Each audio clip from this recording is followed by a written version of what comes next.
Hey everyone, welcome to another deep dive with us. And today we're going to be looking at something that I think is super relevant to everyone. And that is the idea of how to assume positive intent and how we can kind of rise above workplace politics.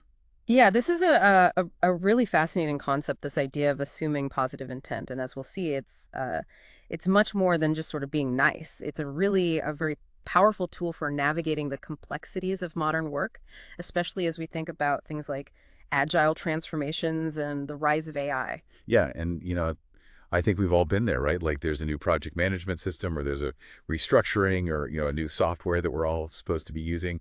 And it's like the answer, Yeah. and then it's not. And then we jump to the next thing and we're always looking for that silver bullet. Right. And I think that that search for that kind of perfect solution often leads to a lot of negativity. We tend to focus on what's not working rather than trying to understand, why, and we can get very defensive or territorial when people question our methods or our ideas. Yeah, totally. And and the video that we're looking at today really highlights that how this negativity can be so incredibly draining and counterproductive.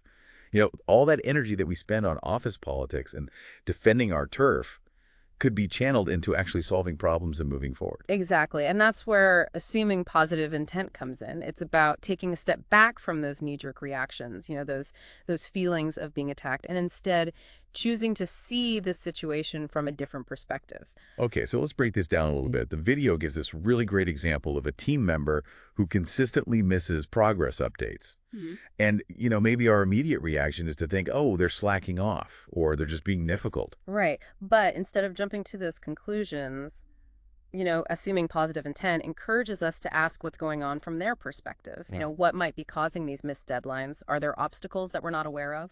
So it's about kind of shifting from a place of judgment to a place of curiosity and understanding. And, it's not about being naive or ignoring potential problems. It's about addressing them in a way that actually fosters trust and collaboration. Exactly. It's about creating a space for, open and honest dialogue where people feel safe to share their challenges without fear of being blamed or criticized. And that psychological safety is huge, right? Especially in these agile work environments where, we need to be able to adapt quickly. We need to learn from our mistakes and we need to constantly be improving. Yeah, absolutely. Agile values and principles are really all about embracing change, working collaboratively, and building these, high performing teams. And you just can't do that if everyone is, constantly walking on eggshells, worried about being judged or penalized for, speaking up. Right. And the video even points out that assuming positive intent can actually be a key driver of innovation. Because when team members feel safe to share their ideas, even if they're unconventional or maybe they challenge the status quo, Yeah. you know, that's when those breakthroughs happen. Yeah. It's about recognizing that, everyone on the team is ultimately working towards the same goal, even if their approaches or perspectives differ. And that shift in mindset can be incredibly powerful, not just for individual teams, but for entire organizations, right? Absolutely. Assuming positive intent can really help to break down silos, encourage cross-functional collaboration, and just foster that culture of continuous learning and improvement. So how does this all tie into like the challenges of our modern work environment? Mm. Especially that this growing influence of AI. Yeah, that's where things get really interesting. We're living in this time where AI is really changing everything about how we work, how we learn, even how we think. And it's super exciting, but it can also feel a little overwhelming, right? Oh yeah, totally. And the old ways of managing projects, like having those rigid plans and those strict hierarchies and that fear of failure, Yeah. they just don't work in this new landscape. Exactly. And that's what I think is so insightful about this video. It makes this really clear connection between assuming positive intent and being able to thrive in this age of AI. Because when you think about it, AI is all about, processing information, learning from data, and constantly Yeah, adapting. like we need to be doing the same things as people, as teams, if we want to be successful in this world that's changing so fast. Exactly. Assuming positive intent, it's not just some feel-good philosophy. Yeah. It's actually like a crucial skill for navigating all the complexities of AI integration and, really the future of work itself. So we're talking about creating this culture where we can embrace change and experiment without being afraid and just learn from those mistakes, just like AI systems do. Right. And the video even talks about how assuming positive intent can help us overcome one of the biggest hurdles to AI adoption, which is fear. A lot of Right. people are afraid of being replaced by AI, of losing their jobs, of becoming obsolete. Yeah, for sure. And those fears are totally understandable. Mhm. But if we approach AI with a mindset of curiosity and collaboration, we can start to see it as a tool that can actually like boost our abilities, not replace us entirely. It's about shifting from this mindset of scarcity, where we see AI as a threat, to a mindset of abundance, where we see the potential for AI to create new opportunities and enhance our own capabilities. And that shift in perspective, I mean, that's essential if we want to be able to integrate AI into our workplaces in a way that is smooth and successful, right? Absolutely. And I love how the video uses this analogy of a pilot and autopilot. The autopilot can handle a lot of those routine tasks, but the pilot is still essential for navigation, for decision making, for handling those unexpected situations. That's a perfect analogy, because AI can automate a lot of those tasks, which frees up human workers to focus on, higher level thinking, creativity, problem solving. So assuming positive intent is really about creating a partnership between humans and AI where each one leverages their own unique strengths to achieve a common goal. And that partnership is ultimately what will allow us to unlock the true potential of AI and create this, more fulfilling and more productive future of work for everyone. Yeah, and I think it's important to bring this back to the listener's own experience, because even if we're not all, working directly with AI, this idea of assuming positive intent, it can be applied to any challenging situation. Exactly. Think about, a recent conflict or misunderstanding that you've had with a colleague.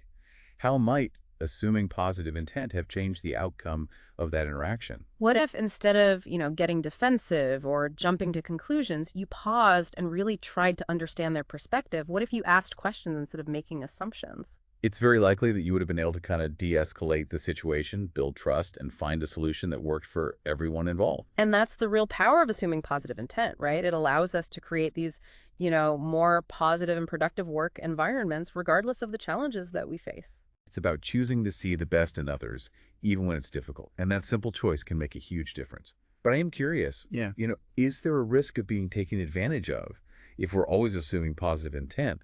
Like, where do we draw the line between being understanding and being naive? Yeah, that's a great question. And it is something that the video addresses directly.